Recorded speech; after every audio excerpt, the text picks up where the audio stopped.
Assalamualaikum warahmatullahi wabarakatuh. Selamat pagi. Salam sejahtera untuk kita semua. Hari ini kita akan belajar tentang irigasi kateter dan perawatan suprapubik. Irigasi kateter adalah pencucian kateter urin untuk mempertahankan kepatenan kateter urin menetap dengan larutan steril yang diprogramkan oleh dokter. Karena adanya darah, pes, atau sedimen yang dapat terkumpul dalam selang dan menyebabkan distensi kandung kemih serta menyebabkan retensi urin. Adapun tujuannya adalah yang pertama, untuk mempertahankan kepatenan kateter urin. Yang kedua, mencegah terjadinya distensi kandung kemih karena adanya penyumbatan kateter urin, misalnya akibat darah ataupun pes. Yang ketiga, membersihkan kandung kemih. Yang keempat, untuk mengobati infeksi lokal. Alat yang digunakan untuk irigasi kateter, yang pertama, larutan irigasi steril, bisa menggunakan NaCl 0,9% ataupun Aquades dengan suhu ruang. Yang kedua, vole kateter 3 lumen. Yang ketiga, selang irigasi dengan klem. 4. Sarung tangan sekali pakai. Yang kelima, tiang infus. Yang keenam, alkohol swab atau kapas antiseptik. Yang ketujuh, konektor Y, ini opsional, dan selimut mandi juga opsional. Baik, selanjutnya adalah kita melakukan praktek pasien dengan irigasi kandung kemih ya. Jadi untuk kasus-kasus pasien yang mengalami perdarahan di kandung kemih, misalnya pasien dengan post-op TURP ya, transuretra prostate resection. Di situ pasien juga biasanya akan mengalami perdarahan di saluran perkemihannya, sehingga kita akan lakukan irigasi. Tujuannya adalah mencuci supaya tidak terjadi pembekuan darah, sehingga akan menutupi ke uretra. Ya. Nah, alat yang kita butuhkan, nah ini pasiennya biasanya sudah terpasang dengan kateter 3 lumen ya. 1 lumennya untuk mengeluarkan urinnya, 1 lumennya untuk kunci atau fiksasi internal, satunya untuk irigasi ya. Tahap prainteraksi, kita cek catatan medis, kita lihat nama pasien, penyakit pasien, rencana tindakan yang akan dilakukan. Yang kedua, mencuci tangan, kemudian disiapkan alat dan mendekatkan alat ke dekat klien. Persiapan alat, untuk cairan yang kita butuhkan bisa menggunakan NaCl, atau juga misalnya kalau nggak ada bisa dengan menggunakan Aquades ya. Kemudian infuset ya. Nah ini kita tujuannya bukan untuk infus tapi untuk melakukan irigasi. Kita sambungkan ya, dibuka dengan infusetnya, kita masukkan cairannya. Ini NaCl ya. Kemudian dikeluarkan, dialirkan.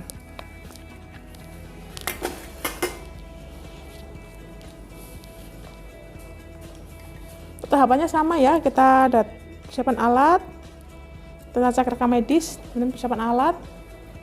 Setelah itu kita orientasi. Nah, jangan lupa ini ditutup dulu, cegah kontaminasi ya, karena juga masuk ke dalam saluran kemih bisa risiko infeksi saluran kemih. Pas orientasi, kita sampaikan ke pasien, selamat siang, benar dengan Bapak Bejo ya, Sobat Sali Hati Gelang Penanggalnya. Betul ya Pak Bejo, di sini Bapak kan habis operasi prostat ya Pak ya? Ya, masih sakit Pak. Nah ini saya lihat Bapak mengalami perdarahan ya, dilihat dari selang urinnya yang berwarna merah. Nah ini akan saya lakukan pemasukan cairan, caranya cairan infus dimasukkan ke dalam kandung kemih Bapak. Tujuannya supaya mencegah pembekuan di sana ya Pak ya. Nah nanti ini saya alirkan nanti ke kantong ini ya Pak, kantong kencingnya. Nah nanti akan sering diganti ya Pak, ketika penuh diganti, dibuang itu ya Pak ya. Sebelum dimulai sudah ditanyakan Bapak ya, kalau tidak bisa dimulai ya Pak ya. Permisi, saya mau tutup tirainya dulu ya Pak ya, jangan lupa tutup tirai, perhatikan privasi pasien. Tahap selanjutnya cuci tangan dan pakai sarung tangan. Pasang perlak, dekatkan bengkok ke pasien. Sudah terisi ya infus setnya dengan cairan infus, baru kita sambungkan.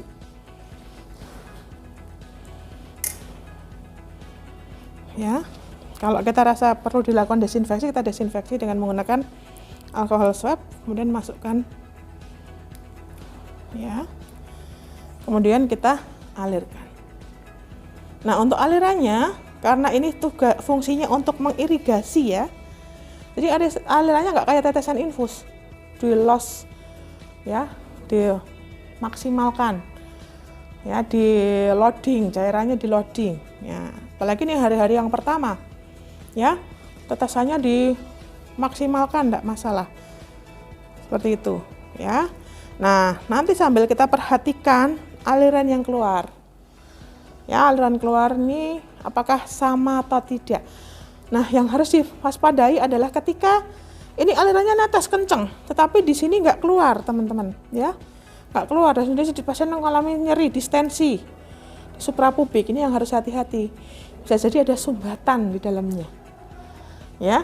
Nah, kalau udah seperti itu kita bisa lakukan spooling, ya, masukkan NaCl, kita masukkan, kemudian disedot, ya. Ya, seperti ini caranya.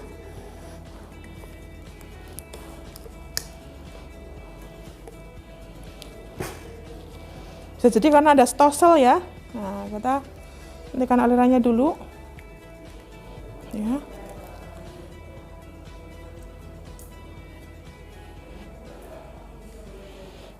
Ya, didorong seperti itu ya. Nah, kemudian setelah dimasukkan semua, kita ya sedot kembali seperti itu. Kita bisa berulang-ulang sampai benar-benar dia terbilas, ya, seperti itu. Oke, nah sambil kita perhatikan warnanya, kemudian alirannya, harus sering diganti secara periodik. Tahap selanjutnya merapikan alat dan pasien, kemudian cuci tangan. Tahap terminasi, kaji respon pasien, sampaikan hasil dan tindakannya, sampaikan saran selanjutnya. Jangan lupa berikan reinforcement positif dan kontrak waktu selanjutnya.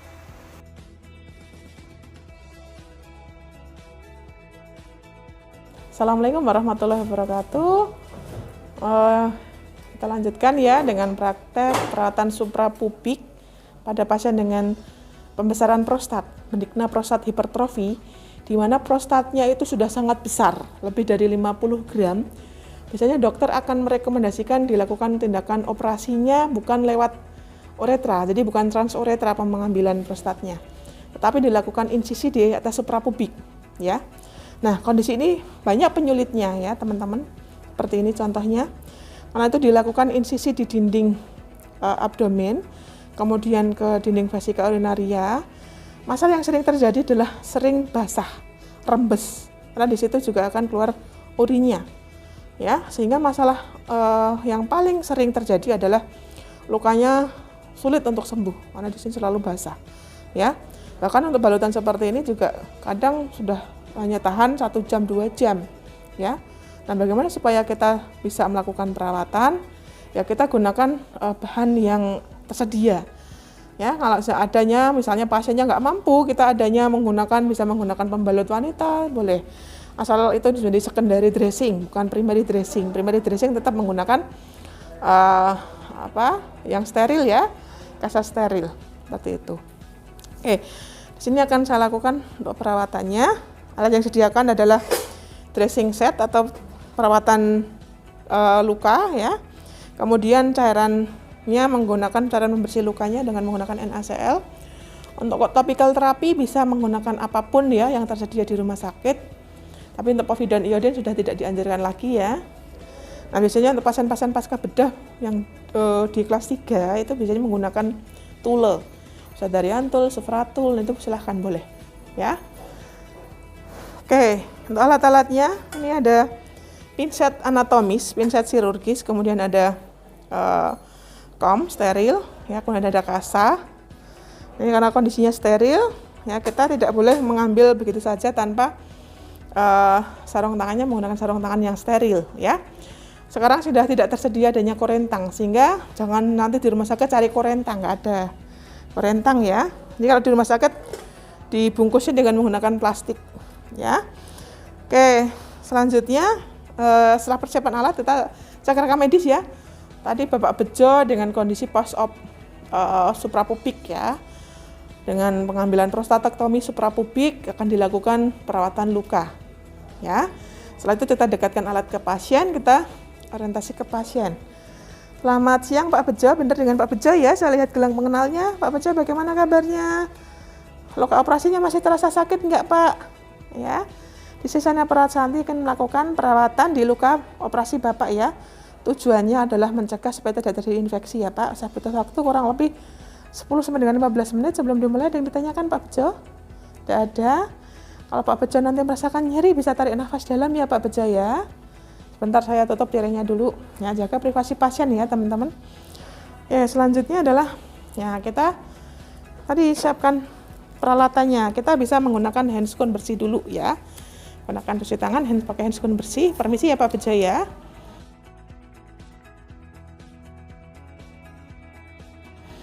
Nah, kita buka dulu plasternya. Kita bisa menggunakan alkohol swab supaya ketika diambil nanti nggak lengket. Sambil nanti kita siapkan tempat sampah infeksius ya teman-teman ya. Siap Pak Bejo. Ya, sambil kita lihat kondisi lukanya ya teman-teman. Kondisi lukanya seperti apa di situ? Apakah tampak kemerahan? Kemudian kulit sekitar lukanya juga apakah tampak ada nanah? Ya. Kemudian cairan yang keluar, selain ada urin yang keluar apakah ada nanah, serus, darah, kita lihat ya. Suhu sekitar luka juga kita perhatikan apakah terlalu hangat atau tidak. Ya. Setelah itu baru kita lakukan perawatan luka. Jangan lupa ganti handscoon ya. Di handscoon cuci tangan bisa menggunakan hand sanitizer atau bisa dengan cuci tangan dengan menggunakan air mengalir.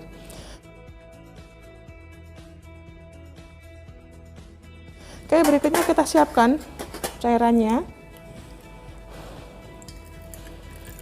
Nah, cairannya kita cairan pencuci luka dengan NaCl 0,9% ya.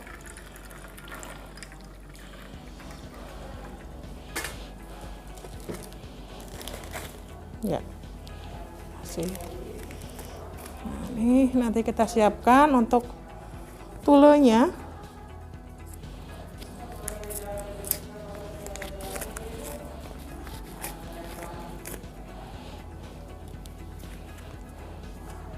Yang untuk bengkok bisa kita dekatkan ke pasien ya teman-teman. Kita bisa siapkan juga perlak.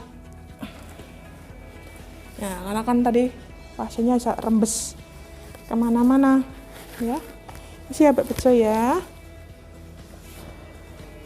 Kalau berasa nyeri bisa tarik nafas dalam.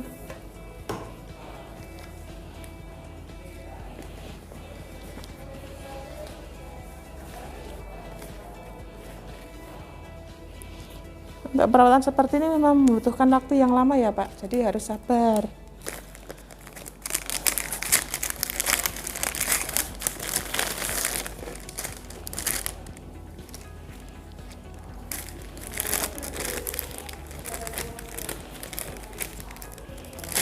Ya. Untuk cara pakainya saya rasa sudah tahu semua ya teman-teman ya, cara pakai handscoon steril ya. Setelah cuci tangan kita pakai handscoon lagi.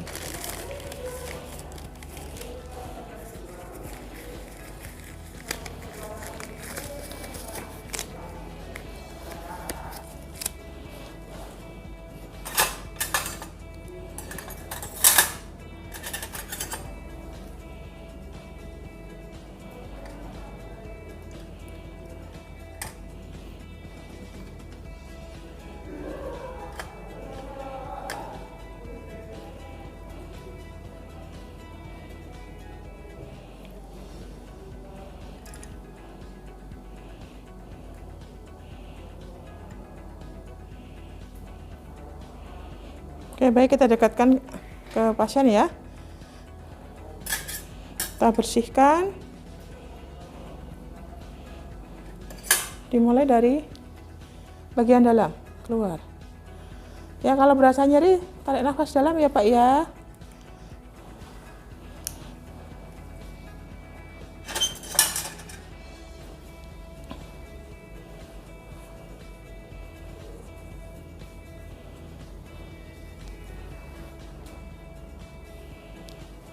Kulit sekitar luka juga dibersihkan teman-teman, jangan lupa ya. Dan pada bagian kateter juga kita bersihkan.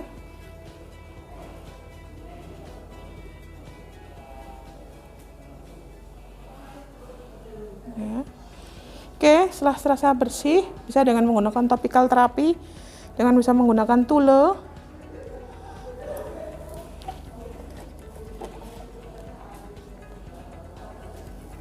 Saya minta tolong Mbak.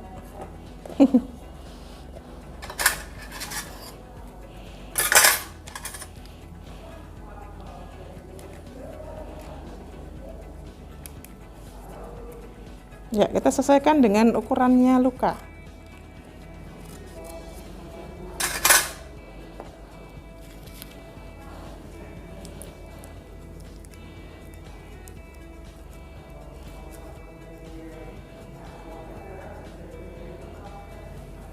Ya. Ya, kita bisa lingkarkan luka seperti ini. Ya. Setelah itu tutup dengan kasa lembab yang pertama supaya ini terjaga moistnya. Kemudian di secondary dressing bisa dengan menggunakan kasa kering steril.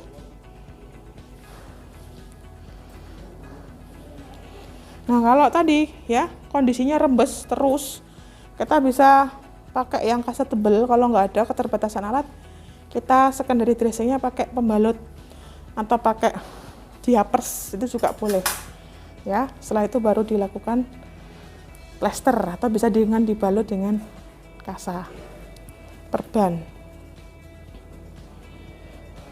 Oke, rapikan alat, kita plester ya. Setelah diplester, rapikan alat.